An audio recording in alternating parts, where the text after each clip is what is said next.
Lucky Liverpool. Liverpool तुक्के से जीत रही है। They are mid. ये सब मैं नहीं कह रहा हूं, बहुत सारे राइवल फैन कह रहे हैं आर्नी स्लॉट के टीम के बारे में। बट अगर तुम ध्यान से देखोगे तुम्हें पता चलेगा that they are actually playing well and now looking defensively formidable, जो कि मेरे लिए सबसे बड़ा कंसर्न था when the season started. In fact, I made a video on it कि कैसे लिवरपूल डिफेंसिवली बहुत वीक लग रही है, but now they look very solid. यकीन नहीं हो रहा। As of now when I am recording this, Liverpool ने अभी तक थर्ड लोएस्ट XG कंसीड किया है। They are just behind Newcastle and Arsenal. Bournemouth के अगेंस्ट जैसे लिवरपूल खुली थी, मुझे लगा ये एक रेगुलर ऑकरेंस होगा, मतलब हर टीम के अगेंस्ट ऐसी ही कुछ सिचुएशन में लिवरपूल आएगी, बट ऐसा नहीं हुआ है। They have looked very compact, very solid. ज्यादा इजी नहीं है टीम को उनको ब्रेक डाउन करना।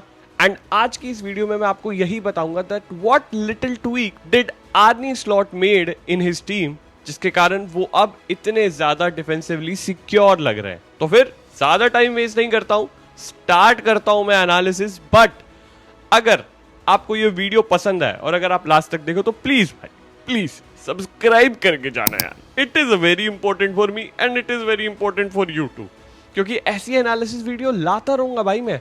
तो मोटिवेट करो ना यार, सब्सक्राइब करके, लाइक करके, मुझे पता चलेगा हाँ यार तुम लोगों को पसंद आ रहा है। ठीक है, ज्यादा टाइम नहीं लूंगा अब। Let's start the analysis.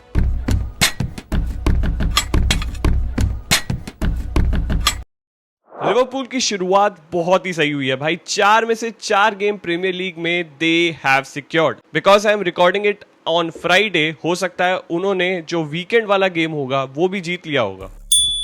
लेकिन सच बोलूं तो अभी तक ऐसा लगा नहीं है कि वो लोग पूरे फ्लो में आए हैं। अब भाई ऐसा ना हो कि वीकेंड पे ही आ जाए। आर्नी स्लॉट का सिस्टम इवॉल्व हो रहा है, नए प्लेयर एडजस्ट कर रहे हैं, और सबसे इंटरेस्टिंग चीज है कि लिवरपूल का जो डिफेंसिव शेप है वो बहुत सटल तरीके से चेंज हो रहा है। स्लॉट चाहता है कि जब चांस मिले तो उसकी टीम हाई प्रेस करे, लेकिन वो तभी इफेक्टिव होगा जब सारे प्लेयर्स एकदम सिंक में हो और उन्हें पता हो कि उनकी डिफेंसिव रिस्पॉन्सिबिलिटीज क्या है। एंड उसी के लिए स्लॉट ने थोड़ा बहुत डिफेंसिवली ट्वीक किया है। चलो पहले मैं आपको बताता हूं कि लिवरपूल का डिफेंसिव शेप लास्ट सीजन कैसा था। एग्जांपल ले रहा हूं मैं ब्रेंटफोर्ड के अगेंस्ट गेम का। टीम जनरली एक 4-2-4 मिड ब्लॉक में सेटल होती थी। सोबोस्लाई नंबर 10 के रोल में स्ट्राइकर के साथ प्रेस करता था। लुइस डियाज और मोहम्मद सलाह दोनों हाई वाइड पोजीशन लेते थे। इसका फायदा ये होता था कि विंगर्स वाइड पासेस ब्लॉक कर पाते थे और सेंटर में प्रोग्रेशन रोक देते थे। लेकिन ऑब्वियस है यार, ये डिफेंसिव फॉर्मेशन या सेटअप जो है हमेशा हर गेम में बहुत क्रिस्टल क्लियर नहीं दिखता था। बट डेटा के हिसाब से अगर आप एवरेज सेटअप देखोगे इनके फॉर्मेशन का, लिवरपूल का, तो आपको क्लियरली दिखेगा 4-2-4 सेटअप, जैसा कि अभी मैं आपको स्क्रीन पे दिखा रहा हूं। अब इस सीजन थोड़ा सा चेंज किया है भाई आर्नी ने। अभी लिवरपूल एक स्टैगर्ड 4-3-3 शेप अडॉप्ट कर रहा है। वर्ड्स नंबर 10 होते हुए स्ट्राइकर के साथ पुश करता है।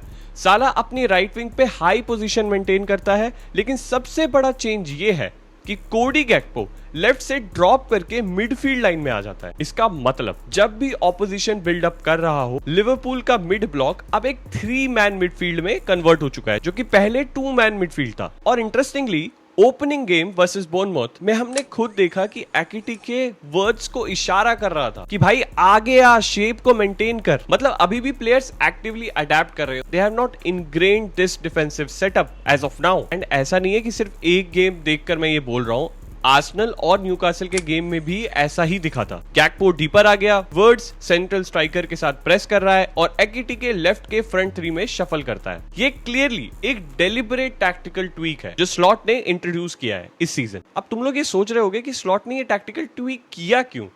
भाई लास्ट सीजन तो जीते हो प्रीमियर लीग टाइटल, क्या चेंज करने की जरूरत है? सेम रखो ना सब। बट इसका आंसर है पिछले सीजन के कुछ प्रॉब्लम्स में। पहला, मिडफील्ड स्ट्रेच प्रॉब्लम। जब 4-2-4 ब्रेक होता था, मिडफील्ड डुओ स्ट्रेच्ड हो जाते थे। एग्जांपल के लिए ये स्नैपशॉट देखो। चेल्सी के अगेंस्ट कोल पामर ने स्मार्टली जोन्स को वाइड खींच लिया और बीच में ग्रेवेनबर्च के साथ बड़ा गैप बन गया। काइसेडो जैसे मिडफील्डर्स इजीली उस स्पेस में बॉल रिसीव करके फॉरवर्ड ड्राइव करते थे। दूसरा बड़ा प्रॉब्लम, प्रोटेक्टिंग साला। स्लॉट ने खुद कहा है कि मो साला एक बहुत इनक्रेडिबल प्लेयर है, लेकिन उसकी स्ट्रेंथ ऑपोजिशन फुलबैक को ट्रैक बैक करना नहीं है।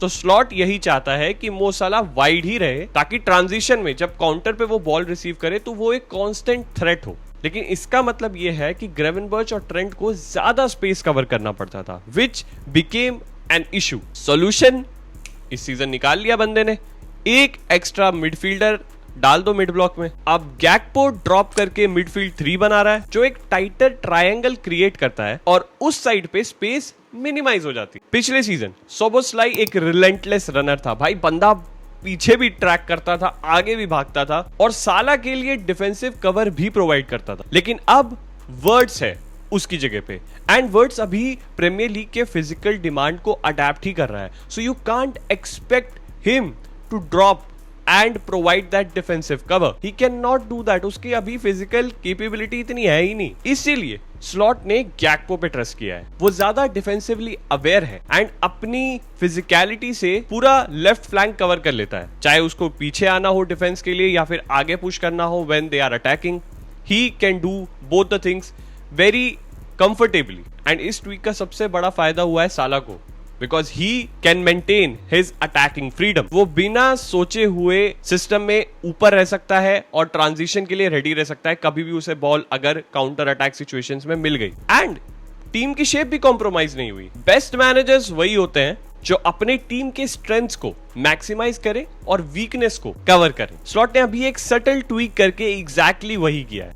If you talk about defensive solidity, वो मुझे सीजन के स्टार्ट में जितना कम दिख रहा था वही उतना अब बेटर लग रहा है। बट मैं तुम लोगों से जानना चाहूंगा, तुम्हें क्या लगता है, ये ट्वीक सस्टेनेबल है या एक शॉर्ट टर्म फिक्स है? कमेंट्स में जरूर बताना। So thank you so much for watching, this was a short crisp analysis video. इतना ही रखूंगा यार, मैं ज्यादा ओवर एक्सप्लेन भी नहीं करता हूं और मैं ज्यादा अंडर एक्सप्लेन भी नहीं करता हूं। मैंने इतना समझाया है आपको जिससे आपको समझ आ जाएगा। मैंने एग्जांपल भी ले लिया पास्ट सीजन के, इस सीजन का भी एग्जांपल आपको दिखा दिया। So I hope that you liked it and enjoyed it, and if you did तो भाई लाइक कर दो यार, सब्सक्राइब भी कर दो यार, बहुत ही अच्छा हो जाएगा यार। Thank you so much for joining me. We will be back with more such tactical deep dive and analysis. तो उसके लिए stay tuned and wait for my next video. We'll see you there. Till then, have a great day.